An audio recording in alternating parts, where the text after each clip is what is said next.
Okay, Jamey's bust list. Lamar Jackson.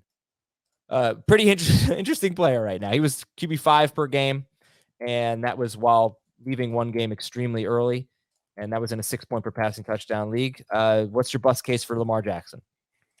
I think when he plays, depending on where he plays, he will be amazing.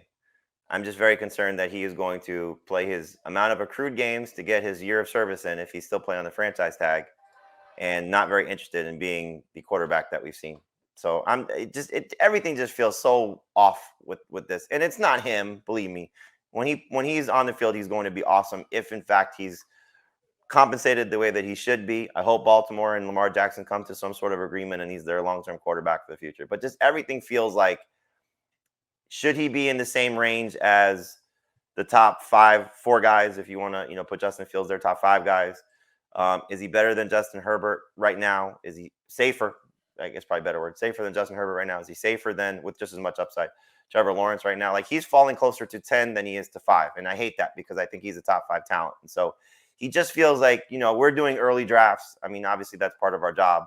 Most people are going to know the situation with Lamar Jackson by the time they're doing their drafts in August. So just take that with, the understanding of what we're talking about here. But I just feel like this is going to be another frustrating season for him. And if you just want to get into the, okay, forget about all the other, BS. He's not finished the last 2 seasons. And, the weapons in Baltimore are not helping him. So we could say they're going to do this, they're going to do that. They're already talking about drafting another quarterback. It just feels like it's going to be a very, very frustrating season with Lamar Jackson. So I'm just getting a little bit concerned about saying he's got top 5 upside continually when he just might not anymore. And that's just might be the harsh reality of where he's at because of his on-field, his off-field, his team. If that's his team, it just feels like it's a train wreck again, ready to happen. There is now, I think, a growing group of football fans and fantasy football fans that are anti-Lamar Jackson. Some people just don't think he's very good. They look at stats and they say, remember the email we got last week has only had 1 season with better than this, and this. Right. Why is he worth the contract? Yeah, people are maybe turning against him, and it could be like a Mike Evans situation where, gosh, is he going to slide so much that he's going to become value? But I will ask you this. Let's talk about the quarterbacks that you think have the best chance to finish as the number 1 quarterback in fantasy. He's still in that conversation. Agreed. Does he have a better chance than Justin Fields? If he was signed to the Ravens, he has just as good a chance, if not better. I'll say he's got a slightly less good of a chance as Fields if he signs his franchise tag and heads to Baltimore before training camp. See, I would say if he's playing on the franchise tag, I would say no. But if he's got a long-term deal, I would say yes, because then it's behind him. If the franchise tag is still part of what we're talking about here, I just don't want any cloud of uncertainty with Lamar Jackson. To me, anything that's going to, he's not happy. He's still dealing with his contract. All those things to me are weighing him down. Yeah, I mean, look at these comments from Mr. TD. Lamar has killed my team 2 straight years. Stay away, especially if he's on another team. And then Andrea said, not drafting Jackson either this year. And then the best comment of the day is from Brian, who said, maybe I'm a biased Giants fan, but I'll take Daniel Jones later in the draft instead. Oh, gosh. Yeah, so I do think there's going to be some anti-Lamar Jackson sentiment in fantasy circles, which I will remind people 2 years ago, that was what was happening with Joe Mixon. People had said, Mixon can't stay healthy. He's killing my team. And then he finally turned in his best season. So you don't want to, just don't hold like he hurt my team. Don't hold that against someone that you could end up getting too low on a player. Derrick Henry on the bust list. Oh man, I see him. I think I took him at 23rd overall or something like 22nd overall in the draft we just did. I couldn't pass him up at that point. But I don't think he's going to make it that far in most drafts, Jamey. What do you think for Henry? That's 100% correct. So I think it's just a matter of where are you comfortable taking Derrick Henry. There's still going to be people that take him in the first round. What is he, 7th or 8th in Fantasy Pros consensus rankings? I'm going to guess he's not much further than that. And so he's 8th. Yeah, I'd rather have Jacobs. I'd rather have Breece Hall if he's healthy. I'm certainly going to take Kenneth Walker over him. I'll take Pollard over him if there's no competition. Okay. Huh? Hey, I asked Pollard. Yeah. Okay. Yeah. So This is that team to me is going to be a nightmare. Just based on what they've been. They're asking Ryan Tannehill to be their guy again. Offensive line is certainly changing a lot of faces, and maybe it's for the better. But he's been able to overcome father time, but he's starting to break down a little bit. The injury 2 years ago, still banged up a little bit last year. I just think that we're headed for the falling off the cliff season for Derrick Henry, and I hate it because he's been awesome and he's still an alien and all those things that we've said. He's an amazing talent, and hopefully he's headed for the Hall of Fame.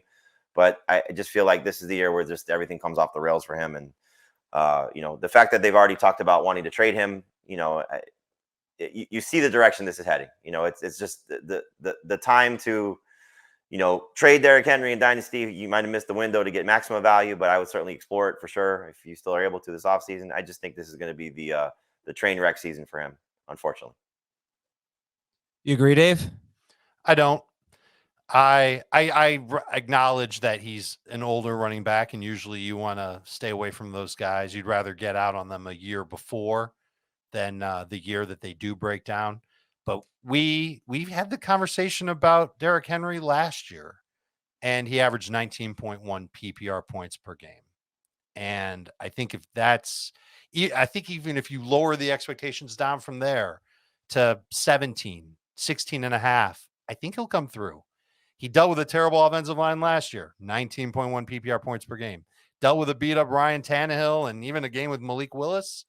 You know the number. I'm not going to repeat it. So I think that I think he can still kind of beat up people and rumble his way. It's what he's been doing for the past few years. I do see value in him as a second round pick. And the later you can get him in round 2, the better off you're going to be. 33 catches last year. That was big for him. That was a career high. We already talked about Javonte Williams. Jamey does have a lot of players on this bust list here. So 2 other running backs are Alvin Kamara and Joe Mixon. Kamara, yeah, I mean, nobody knows what to do with Kamara right now because we don't know if he's going to be suspended. You know what to do with him is not draft him. Well, but at what point do you draft him? If he makes it to round 6, are you drafting Kamara? Where did I get him in the draft where I just took him? Was that round 7? Yeah, it was the first pick of round 7. Okay. Mixon was a round 2 pick. Yeah, we thought that was a little early. But if he makes it to round 4, do you draft Joe Mixon? Jamey, give me your thoughts on Kamara and Mixon. Oh, I mean, if he's still in with the Bengals, he's not probably going to escape round 3 for sure. But again, it's hard to sort of qualify these guys right now, those 2 in particular, because you just don't know what the stories are with them. Really, I kind of approach this when you ask for this list, guys I'm not drafting. And so these are guys really that I'm not drafting as opposed to where they're being selected at this point, because we just don't really have a good enough gauge. Okay, then let's go on to your wide receivers. Well, some of us did this dance with Davante Adams last year. I was not really enthused to draft him in the first or, right at the 1-2 turn, basically. Oops. He was amazing. 100 catches, 1,500 yards, 14 touchdowns for Adams. He was the number 3 wide receiver in PPR. Jamey, Adams makes your bust list right now. Early busts. Your thoughts? Just the quarterback downgrade, and you could say Jimmy Garoppolo's had some, good seasons with, receivers, never really full seasons, but, certainly partial seasons with some guys. I just think this is a downgrade from where, the strengths of what Davante Adams does versus the strengths of what Jimmy Garoppolo does. And so I don't think he's going to be terrible. I don't think he's going to have a bust season where you can't play him, but I don't think he's worth a first round pick. And so, I'd rather have CeeDee Lamb, for example. It's kind of nitpicking. He's in that same range I was talking about with Josh Jacobs, 15 through 20, I think is still where he goes. But it just feels as if Jimmy Garoppolo is going to have a negative impact on Davante Adams' ceiling, and that concerns me. We saw it last year too when he had company on the field. When Waller wasn't there and Renfro was banged up, he was an absolute superstar. And then when those guys played, to whatever impact that they made, they still brought him down a little bit. And so we'll see if Jacoby Myers and a healthy Hunter Renfro bring him down a little bit. But I think you factor everything in together, it just feels like he's getting older, early 30s now, another quarterback change. I think Davante could have a little bit of a downturn. Dave? He's a late first round pick. I don't mind taking him in that 11, 12 range in full PPR, non-PPR. Yes, round 2 for sure. Garoppolo shouldn't have the same type of learning curve as Derek Carr had in this offense because he's been in it before. And we talked when the trade, when it happened that Garoppolo went to Las Vegas, we talked about how Garoppolo just really doesn't throw downfield that much. And I I looked into it a little bit more. I think it's a byproduct of what he was asked to do. And just in San Francisco, they don't attack downfield that much. They want to get the ball out quick, short throws, let the receiver make a play after the catch. And in Las Vegas with Josh McDaniels, I think he'll have a few more of those opportunities. They'd be silly not to try. With Davante Adams, throw a little bit further down the field. And it turns out that actually last year, Derek Carr's off-target rate was higher than Jimmy Garoppolo's. And in 2021, Derek Carr's off-target rate was higher than Jimmy Garoppolo's. Well, I mean, when you're challenging down the field more, of course your off-target rate is going to be higher. Sure, that's fair. And it is overall. Completion rate was also higher for Garoppolo overall. Yeah. We can look at the numbers from 15 plus air yards and you'd have to do that. Yeah, you'd have to. I'll do that. I'll do it. But we're talking about this fit with Garoppolo, and I want to get your guys' opinion on this. I mean, I'm pretty sure we've seen Davante Adams have huge seasons with Aaron Rodgers not throwing the ball deep. So do we maybe just see more catches for just a different style? Last year, he was kind of more downfield, made a ton of big plays, caught a ton of long touchdowns.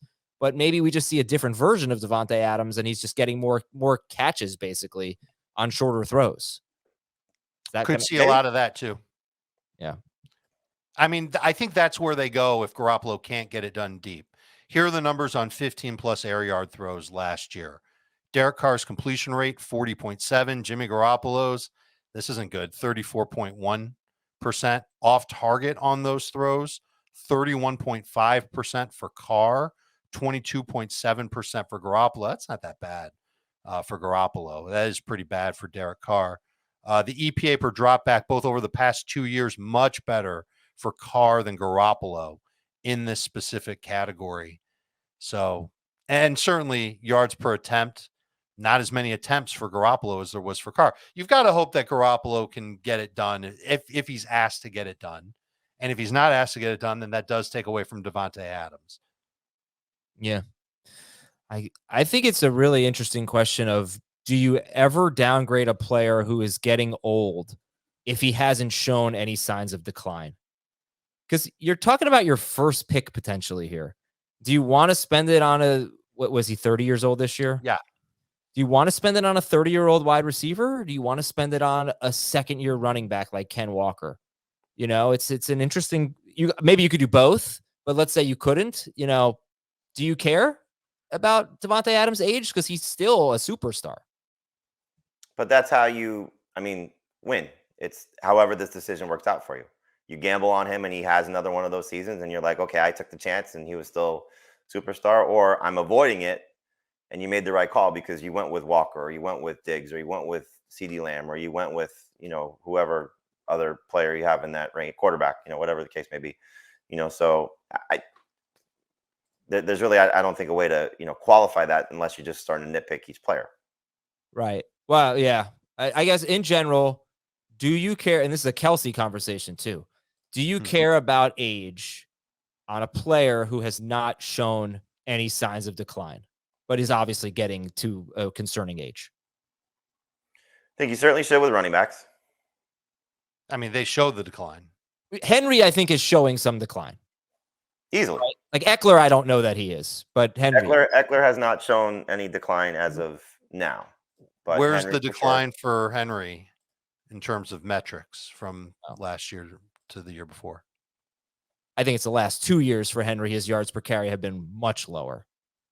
After the 2,000-yard season hasn't even been close. I think the advanced metrics would also support that, but I don't know that off the top of my head. I'm looking now. Well, it's more of the same yards per carry in 2021 than 2022. I know, but I think the wasn't high. Decline started in 2021 is what I'm saying. I hear you. Yeah. But he was right around 4.3 or 4.4 each of those. Well, it's also the injuries too. You got to take those into account also. Body starting his avoided tackle rate was actually better in 2022 than 2021. Yeah, but how did it compare to 2020 when he was his 2000? Oh, I'm sure in 2020 it was much better for him. All right. Well, I think this is a good philosophical question. 5.4 yards per carry for Derrick Henry in 2020. Avoided tackle rate was the exact same in 2020 as it was in 2022. The zero or negative rush rate, Adam. Yeah. The percentage of runs that he has that go for 0 or negative yards, 15.6 in 2020, 17.5 in 2022. Yeah. That's higher. That could be an offensive line thing too. All And right. the explosive run rate also went down from 2020 to 2022.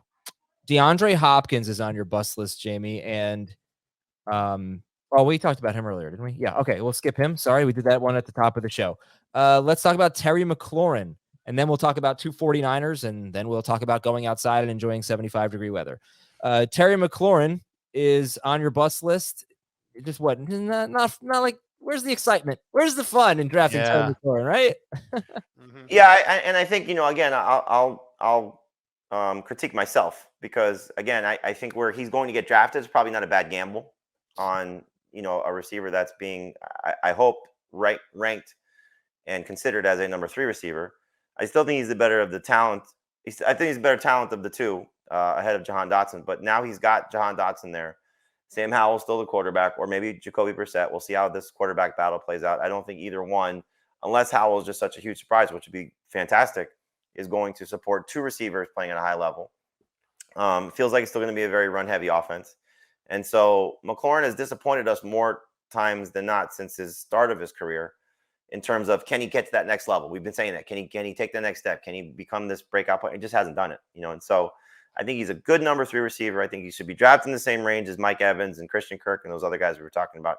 I just don't know if he's ever going to get to crack that top 20 unless, of course, it's Sam Howell unleashing these guys. And that's just a big ask for a guy that's made one start and wasn't projected to be an elite level quarterback. So I'm just a little bit concerned that his name may still get him overdrafted just a little bit. So if you're drafting him as number 3 receiver, he's fine. If you're drafting him as a starter, unless you're just your build is very unique these days, he shouldn't be a top 2 wide receiver.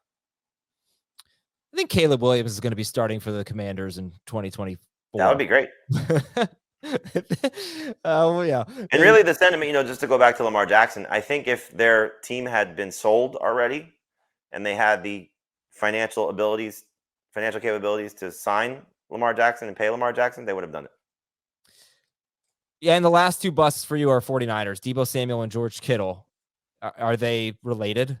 Not to blood-wise. I don't think they're related. But yes, the argument is related. It's more along the lines of we don't know what Trey Lance can or can't become if he's the guy because of Brock Purdy's elbow injury.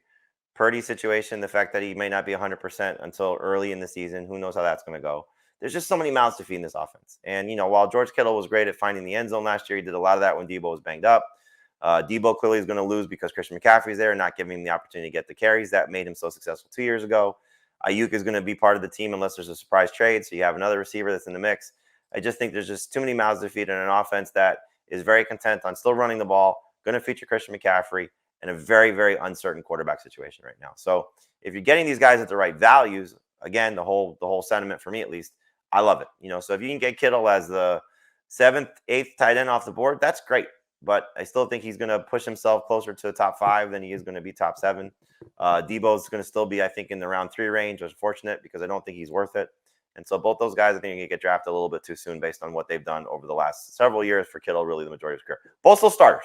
I think you still make case Deebo's a starter as a number 2 receiver. I would prefer him as a number 3. But Kittle, obviously, given the nature of the position that he plays, still a top 10 tight end. But it's just a matter of, a couple guys I think that should go ahead of him. Yeah. Pretty much in agreement there. Kittle is tight end 4 in the Fantasy Pros consensus rankings. And I think the tight end 3 ranking is going to be a really fun one to debate. And you want to guess who it is in Fantasy Pros? It's either Pitts or Hawkinson, I guess. It's Hawkinson. Yeah. Oh, okay. And it's Hawkinson. Then it's Kittle. Let's see. Tight end 5 is Pitts. Tight end 6 is Goddard. Tight end 7 is Waller. Yeah. So obviously 1 and 2 are gonna be easy. Tight end 3 is gonna be up for debate for sure. Kittle, I don't think it will be though. You think it's gonna be consensus Hawkinson? Yeah. You agree, Dave? I do. I think there's gonna be a Pitts camp for sure. They're close. I mean, Kittle was the number 2 tight end per game last year, but it was different. It was touchdowns this time. He caught 11 touchdowns with Brock Purdy. He had a monster finish with Brock Purdy. 7 touchdowns in 4 games with Purdy. Deebo Samuel only played in 1 of those games. And then in the playoffs, Kittle had 11 targets in 3 games. Debo had 22 targets in 3 games. So, I would say 2 games. You can't really count the third one. Oh, they both played. Sure, fine. In the 2 games, he had 7 targets. I don't know how many Debo had in those 2 games, but yeah, the Philly game doesn't really count. All right, guys, thank you very much. Really interesting list of early 2023 busts. And we will talk to you on Monday with some fresh content. Last time I'm reminding you, please go vote. Sportspodcastgroup.com. Click the